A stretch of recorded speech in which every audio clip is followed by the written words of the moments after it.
Wow. That was so friggin' cool, man. That was one of the funnest experiences I had. It was a Saturday night. Could have chose to go out, and I decided to stay home that night alone, screaming at the TV, and joy and excitement and in stress, and that was the funnest. Oh man, that was one of the more fun times as a Knicks fan that I've had. How amazing was that? I mean, I'm still excited. It's Monday. The game was on Saturday at 6 p.m. It's Monday, almost 6 p.m. And I'm still excited. So excited to where I got a question. It's whoever's listening or watching, I think it's probably very premature of me and early to do this, but I don't care because right now I'm excited and I can always take it down. But behind me, I have pinned to the wall. I don't know if I think that's the New York Post headline from Game 1. It's on my wall now. Is it premature? Is it a little too participation-y? Is it Tampa Bay Rays wild card game bad? They put the banner up for that. I don't know. That's how excited I am. Guys, this was the first road playoff win for the Knicks since 2013. That was huge. I don't think you understand that. Do you know how big that was? To be able to take Game 1 in Cleveland like that and get that win out of the way. Obviously, I want to take tomorrow night. And we got to. This is the playoffs. You want to win every damn game. But the fact that we're not heading into Tuesday's game down on ourselves and in danger of falling behind 2-0, that is as significant as anything right now. The pressure is now on Donovan Mitchell. A whole lot of pressure on Mitchell. Wow. Let's talk. Let's get into the intro. Episode 510. Welcome to BD4, an RJ Carbone podcast. BD4, where there is no better way to get your Yankees and Knicks analysis. We also do MMA. Yanks every series, Knicks every game, MMA on occasion. BD4 is a 5-star show on Apple Podcasts, also available in video format on YouTube and Spotify. So thanks for stopping by, and we hope you enjoy the show. Champion of the world, turning, looking, see ya! Anthony for three, bang! That one goes down, and the game is tied! Time! Penetrates, creates, and showing some dexterity as well with the left hand. Yankees win! All right, let's talk Knicks, man. Episode 510 of the podcast. I'm your host, RJ Carbone. Whew. That was something. The Knicks win 109-97. They defeat the Cavs in Cleveland in Game 1. The game starts, you get some good defense by the Knicks right out the gate with a ton of ball pressure. You could see their game plan right away. You had Brunson getting into the lanes, drawing contact at the free throw line. Randall knocks down his first shot from 3. Then he gets a little running layup after that. He looked good, physical-wise. He didn't look like he was injured. The Knicks go up 9-2 to start the game, but then Cleveland goes on a run. Knicks playing some rough defense. Mitch did not look great under the glass. He had Garland driving to the lane and Donovan Mitchell getting a few to fall. Thibs made some lineup changes, though, and the Knicks found it again. Hartenstein's out there playing well in the first unit. He's playing with them in the second quarter. Brunson gets into foul trouble at one point. You had Brunson off the floor, Randall off the floor. Cleveland took advantage of that. But you still have the Knicks, after not as good second quarter, up 5 points at the break. Third quarter, the Knicks step it up defensively again. They start crashing hard on the glass. Offensive rebounding from Hart, Randall, Mitch, Hartenstein. Brunson gets hot. He really carries the Knicks offense along with Josh Hart in that second half. You had Hart putting pressure on the Cleveland defense and getting the Knicks out running in transition. You had that one sequence. I think quickly maybe gets the board. He goes to Hart. Hart throws up to RJ, who misses the lob, but Hart cleans it up because, of course, he does. His fingerprints were all over this game. And I hope that he's okay because I just saw the news about a sprained ankle. So that really makes me mad. But I'm going to try to ignore that right now and worry about that after the episode. But there was some tough play on both ends for the Knicks late in the game with a couple of costly turnovers. Some tough defense in there. Bad defense. But then you got Josh Hart saving the night with the shot of the night, the three-point look that he cans. Brunson knocked down some big shots. Grimes and Hartenstein even knocked down some big free throws. And the Knicks eventually win 101-97. I don't know where to start. Like, there are a lot of things we could talk about here. But I feel like whatever we start with doesn't exactly mean it was the best part. Like, there are so many things you could point to as the reason they won. But I want to start with the defense because the Knicks held the Cavs to 97 points. And they're not a great offensive team as a unit. But I'm impressed with the defense because it was something I was concerned about heading into the series. As the dog barks, I hope you can't hear him. But her family would get pissed at me for saying that. I gotta go fucking take care of that in a second. But yet Tom Thibodeau had a scheme, and the Knicks executed it. The Knicks had a clear plan on Saturday night. Get the ball out of Mitchell and Garland's hands. Funnel the ball to guys like Okoro. Force those open perimeter looks to non-shooters like him. Make those guys burn you. And the Knicks did exactly that. That was their game plan, to shrink the floor. The Cavs didn't have many open looks on Saturday night, but the ones they did have were guys who were, considered average to below average shooters. You saw constantly early on, right out the gate, the Knicks were helping off those guys and helping onto the ball handler in penetration. Right out the gate, the Knicks were helping from the strong side onto Garland and onto Mitchell and Delane. Letting Okoro take those open corner threes. Their pick and roll coverage, loved it. Trapping the 1-4 pick and roll constantly on Saturday night. Literally the first possession of the night, you saw the Knicks be very aggressive in the pick and roll, bringing Randall up top to trap on Garland near the side there.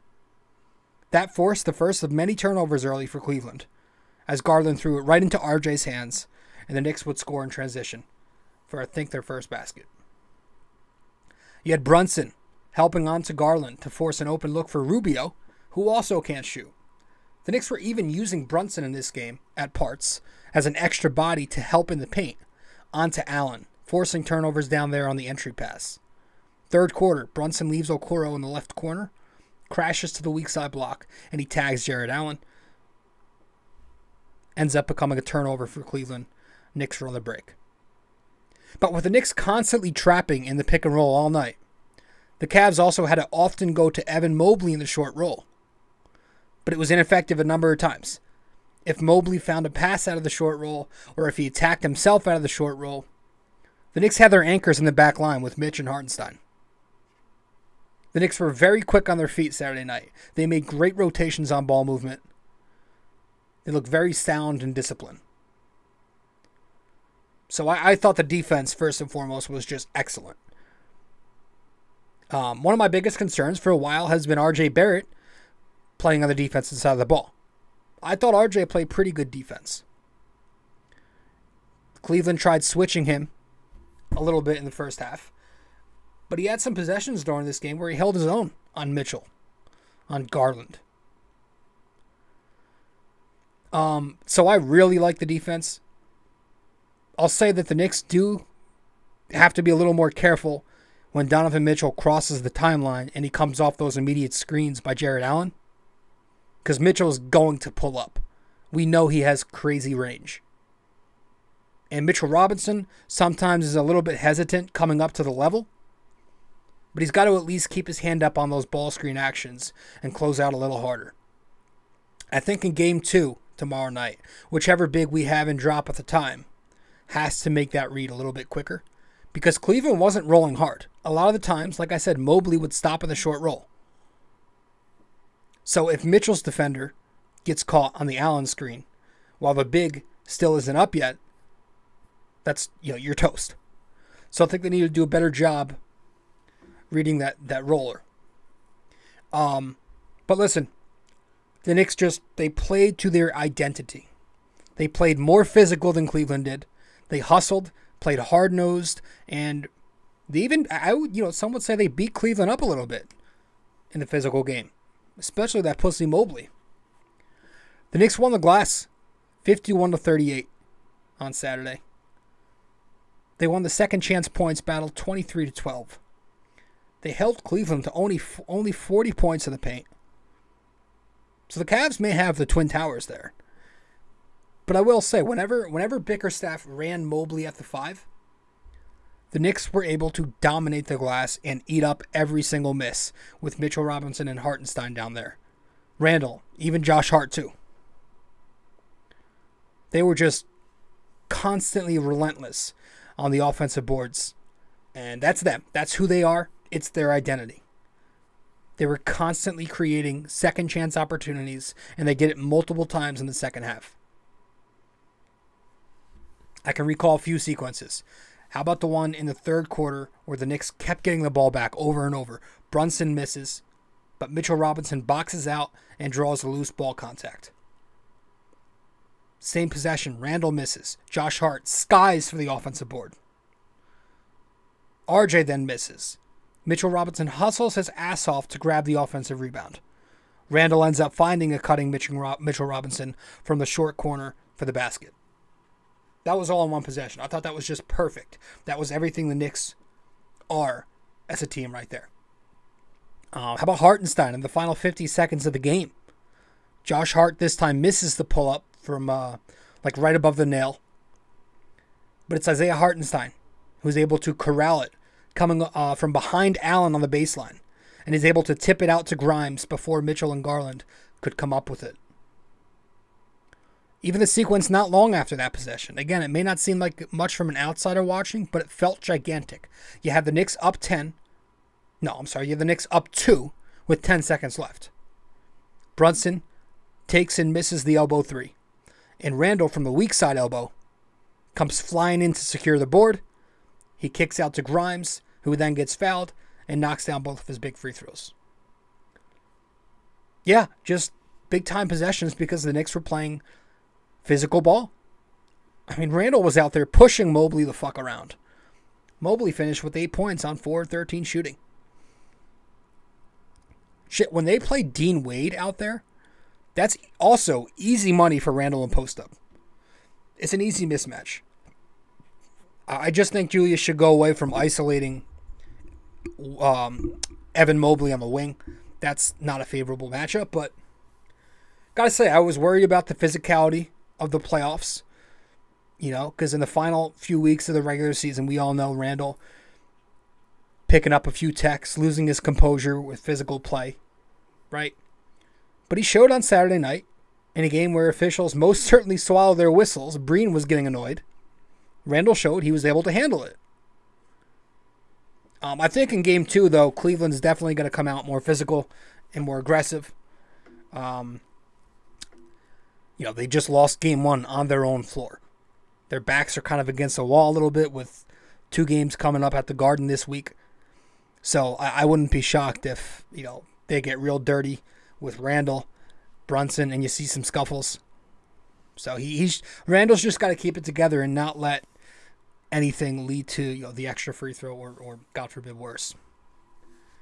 But yeah, defense, the physicality, excellent. I wanted to start there. How amazing was Jalen Brunson? Let's get to him because he's going to get the game ball amongst the starters. Bing bang.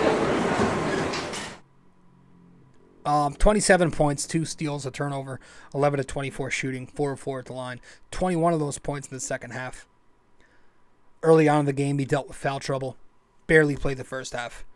But he comes back and responds with a dozen right out the gate in the third quarter and has himself a hell of a fourth quarter as well.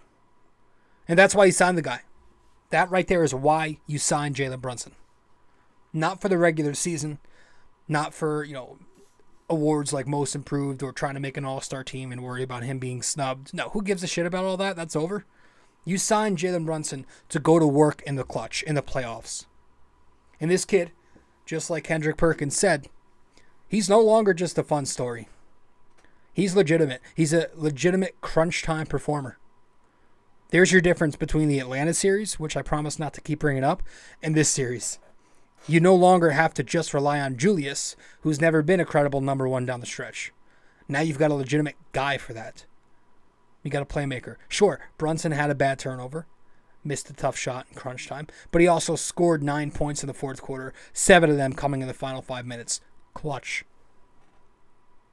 I was actually kind of laughing when I saw JB Bickerstaff put Osman onto Brunson late in the game.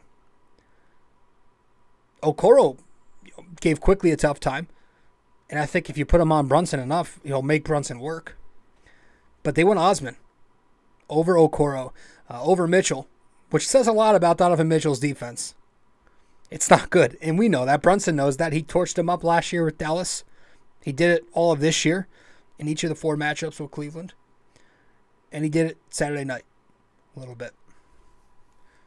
I love Jalen Brunson, and it was a great night for him, getting his paint touches all night, knocking down some key jumpers, and no different.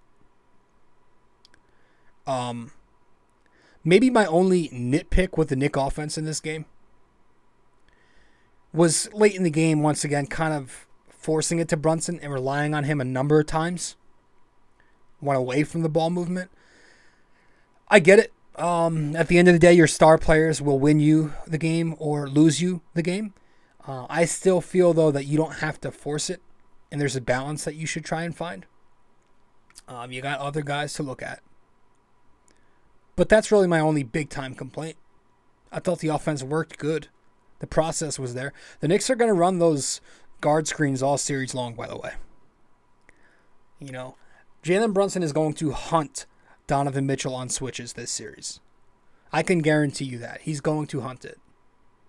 That will be the Knicks' game plan offensively. You saw it throughout the night on Saturday. They brought R.J. Barrett up top to screen. Quentin Grimes, even Josh Hart. Those guys were screening for Brunson, especially R.J. early on. Now, Cleveland wouldn't always bite. They didn't switch much, especially in the first half. A lot of the times the Cavs, they would stay home, or they'd have Mitchell hedge and recover or show. But come the second half, the Knicks got their way a little bit more on those switches, and you saw Brunson take care of Donovan Mitchell a few times. But he got everybody. He got Mitchell, he got Osman, Allen, LeVert, anyone. It didn't matter, as we know. But yeah, the Cavs were trying their best. They were blitzing the pick and roll heavy. They made Brunson work hard, but he still did a nice job, and he got what he wanted, man. The one thing I'd like to see more of, and we saw some of it last night, maybe in the middle of the fourth quarter for a play. I like to see RJ, when he comes off the screen, instead of fading out to the three-point line, roll into space. Because with Cleveland helping up top on the ball handler, post-screen, it's going to give RJ the room to operate in the short roll. And you saw some of that, in the fourth quarter. It led to some beautiful ball movement. RJ screens for Brunson. He rolls.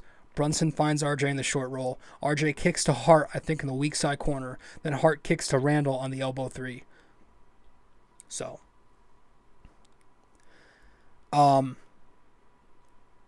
yeah, they were kind of picking apart Cleveland's defense a little bit. One of the good things about having Cleveland load up at the level is having these good passing bigs in the Knicks. Hartenstein's going to find his cutters. We know that. And he also did a nice job playing off the ball, finding those open pockets and rotating into space to get in position for his floater. We also saw Randall expose the holes in the Cleveland defense as he found Josh Hart cutting back door in the second quarter with Cleveland playing a 3-2 flat. I think that's what you call it. My X's and O's aren't great, but yeah, they when Cleveland puts 3 up top, the Knicks are always constantly finding that cutter, especially in DHO offense. But speaking of Josh Hart, he gets the other game ball, obviously, because he was the best player on the floor. Josh Hart was the best player on the floor. He gets the game ball from off the bench. How could you not give it to him? He was arguably the MVP on Saturday night. I really, really believe he was the best player out there. 17 and 10 on 8 of 11 shooting, 2 assists, a steal, 1 giant 3-point make. That shot was everything. Everything about Josh Hart was that shot. Since he's come here, he's done nothing but make big-time plays. And, remember, I'm pretty sure that shot came right after he sprained his ankle. And he was limping around. But he comes back on the floor. Or he stayed out on the floor, I think. And the Knicks, in a bad possession, were in desperation. And they go to Hart to create a look in the final seconds of the shot clock. And he does. He cans a huge 3-pointer right above the break. So, the offense with Hart, the defense, the rebounding, intangibles, the hustling, amazing. 5 offensive rebounds in this game. The kid is a magnet for the basketball. On the boards, in the pass lanes, anywhere. He's pressuring the offense constantly. So I don't want to hear one more thing about that stupid pick. Gosh, please. Because we're winning right now in the playoffs. That's all that should matter. I don't care about the pick, and I have confidence that Josh Hart will be extended. I do. I want to go back and praise Tom Thibodeau here a little more. Because Tom Thibodeau, wow. Talk about adjustments and really, really changing as a head coach from when he first came here. We talked about the scheme and execution of it, both offensively and defensively, and he deserves credit for that game plan. But I thought he was good with timeouts. That's usually a concern sometimes. But I liked when and how he used them, stopping momentum and such. But how about the rotation? How about mixing and matching a little bit with the lineups? Staggering minutes in the rotation. He made some adjustments in the first half to play the second unit for the Knicks against Cleveland's first unit. It was unique and very smart. He played Brunson with the second team over RJ. You saw a little mixing and matching with the center position, going with Hartenstein on the first team, and then Mitch playing alongside the second team. Really cool. And he was not afraid to take RJ out at the end there after that rough turnover he had. He ends up going with Grimes. I do think it was a little late, but the spacing when RJ is out there with Josh Hart is a little clunky sometimes. So I don't love when he closes games. And Hart is usually going to close games. I don't love when RJ is closing games, especially if he's 2 of 12. But we'll see. Thibs giving Obi Toppin some meaningful burn there in the third quarter. Showing some big-time trust, which will go a long way for the kid's confidence. This is a kid who was a former lottery pick, the number 8 pick in the draft a few years back, expected to be a big part of this team. Then Randall has his breakout campaign. They ended up not trading him, but extending him. And since then, Obi's been in this odd position. Especially since if you're Obi Toppin, I'm sure he feels like he's talented enough to play 30 minutes since he's produced a lot for them when he's given that longer leash, especially at the end of the seasons. So, good for Thibs for using Obi in some very important moments in this game and making him feel like a part of the team again, giving him a role out there. And Obi really, really did a nice job contributing. He was fantastic. Third quarter, it was giant. Provided some really good minutes. Leaking out for dunks with RJ in the fast break. Had the 3-point ball in the corner last Saturday night. Fucking another leak out in this game with Brunson throwing the outlet to him. He was 3 for 3 in the third quarter, 9 points. For a guy who was kind of getting used to playing big minutes there at the end of the season with Randall out, to go back to just playing 14 minutes, but still be motivated enough and able to produce, you got to respect how it didn't really affect him negatively. And most importantly, he provided Randle some extra rest because of that. So, and that's what it's going to come down to. This series is going to come down to depth.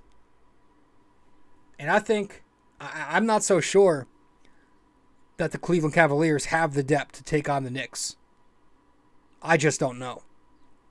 The Knicks bench outscored the Cleveland bench 37-14. And that was on a night where Emmanuel Quickley gave you 0.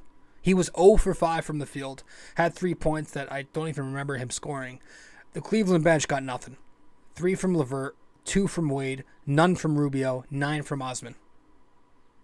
The Cavs, Bickerstaff leaned on his starters, 40-plus minutes from all of Mitchell, Garland, and Allen, 38 minutes from Mobley.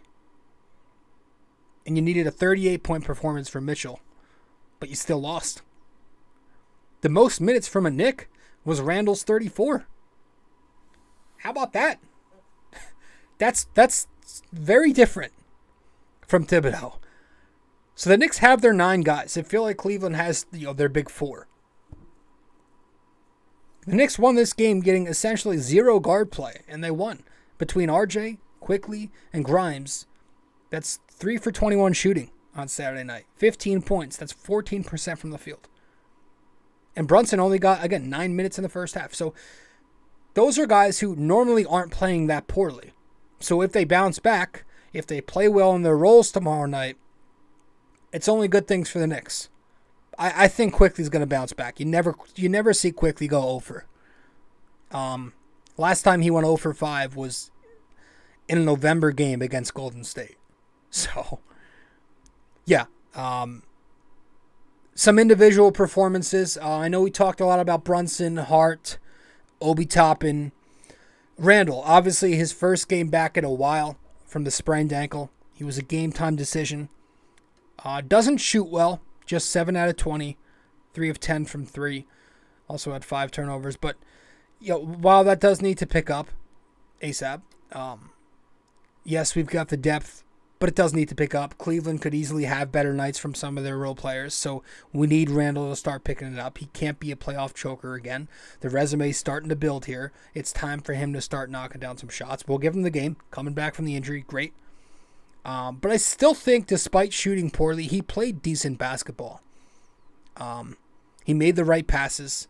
He was hot early on, which was tremendous for the Knicks because Brunson was in foul trouble and you needed that guy. Second half comes, he was a little more tentative when he got into the lane. That's where some of those turnovers came from. But I think he was tired. I think he's trying to get his conditioning back. The cardio's not there yet. But he was great on the glass. He was hustling, playing good defense outside that one possession where he doubled in the lane in the first half. Garland wide open in the corner. I lost my shit there. But, 19 points, 10 boards, 4 assists, 2 steals at the end of the day. Doing that in his first game back against a very tough defense. It's all right.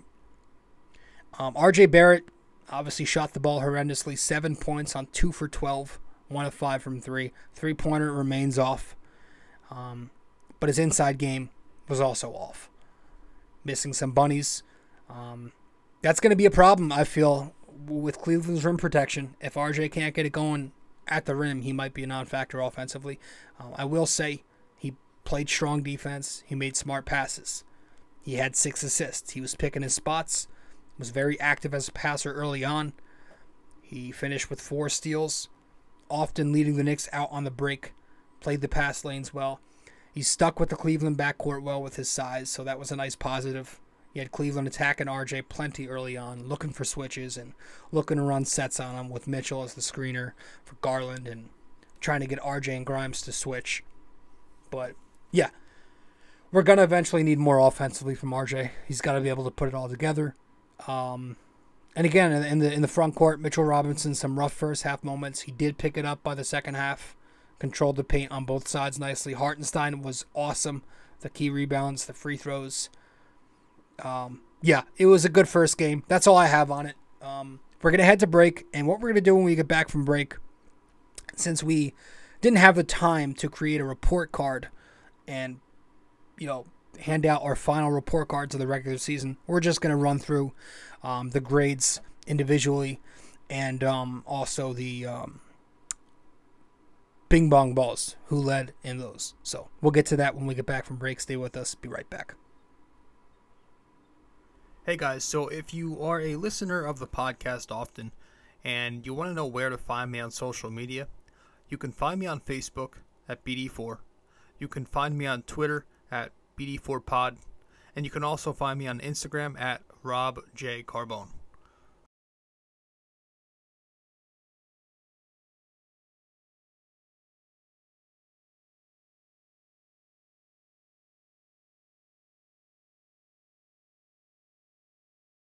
BD4 is located on many different platforms. You can listen to the podcast on Apple Podcasts, and if you do there, be sure to give us a 5-star rating and review. You can listen to it on Spotify, but you can also watch the podcast on both Spotify and YouTube. BD4 is available on many other platforms as well. All you got to do is search it up. Apple Podcasts, Spotify, YouTube, and much more. We also have a website now for BD4. If you go to bd4blog.com, you can find the blog, the podcast links, and also where to find me on social media. Just go to bd4blog.com.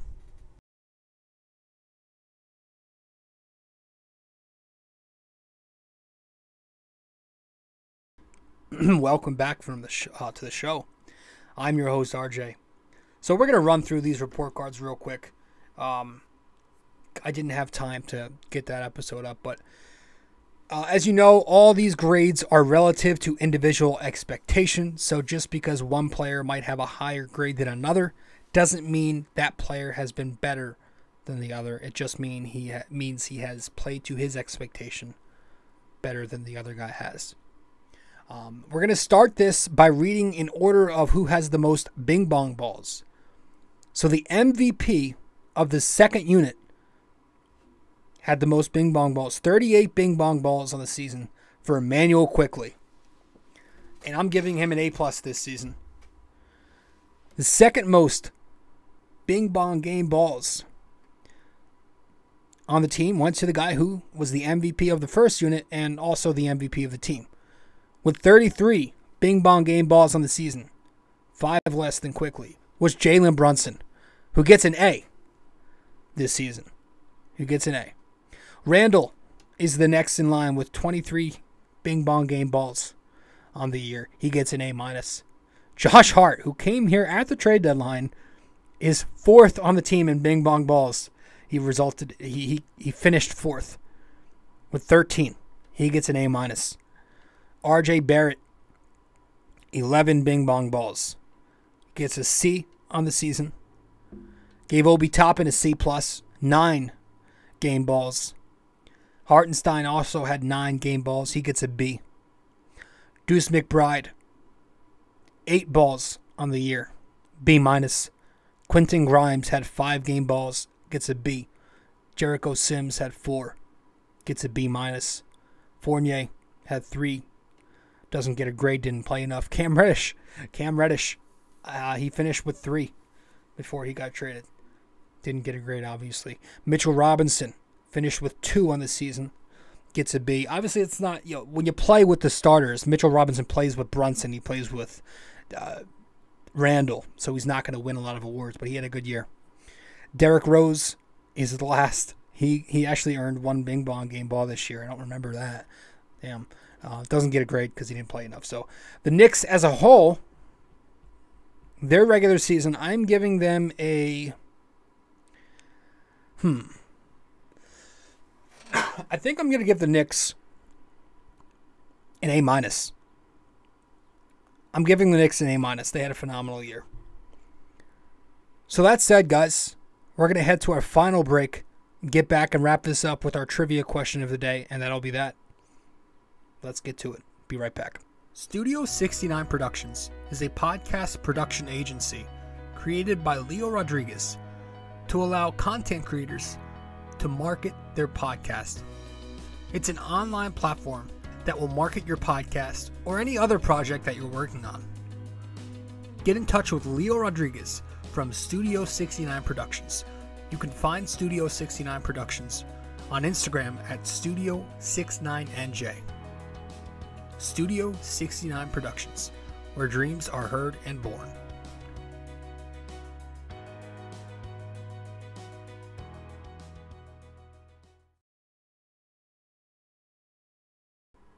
All right, welcome back to the show. Welcome to episode 510. We're going to conclude this episode with our trivia question of the day. Let's get to it.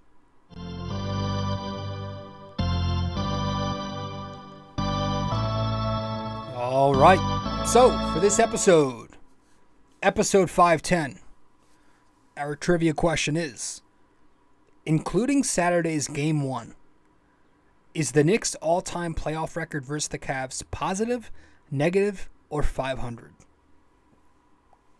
All right, so it's a simple yes or no. Including Saturday's Game 1, is the Knicks' all-time record in the playoffs versus the Cavs positive, negative, or 500? All right, so let me know the answer wherever you can reach me. If you get the answer correct, I'll give you a shout out in the next episode in front of all 2 of my followers. If you get it incorrect, I'll let you know what the answer is in the next show, but you don't get a shout out. So one final time, including Saturday's Game 1, is the Knicks' all-time record in the playoffs versus the Cavs positive, negative, or 500? And with that said, that'll wrap it up for this episode of the show. The Knicks grab Game 1 in Cleveland. Wow, that was amazing. I'm going to go stress out and concern and worry about Josh Hart and his status for Game 2. From what I read, said he's going to make a decision by tomorrow. So maybe it's not that bad. I don't know. That's kind of a big buzzkill. I'm not going to lie to you. But we'll see what happens. The Knicks win 101-97. Final box score, you got Brunson leading the way, 27 points. Randall and Hart on the boards, 10 rebounds each. Got RJ leading in assists with 6. RJ leading in steals with 4. And you got Quentin Grimes picking up the 1 block. Now, Grimes had a quiet game, and it's unfortunate. I hope that he can find his reps with everybody healthy now. But again, if Hart is out, maybe that's a kind of a blessing in disguise for Quentin Grimes. Maybe he can now start to get his reps. We'll see, because he had a hell of a finish to the season. That's it. Thank you, and I'll see you later. This episode was brought to you by Anchor.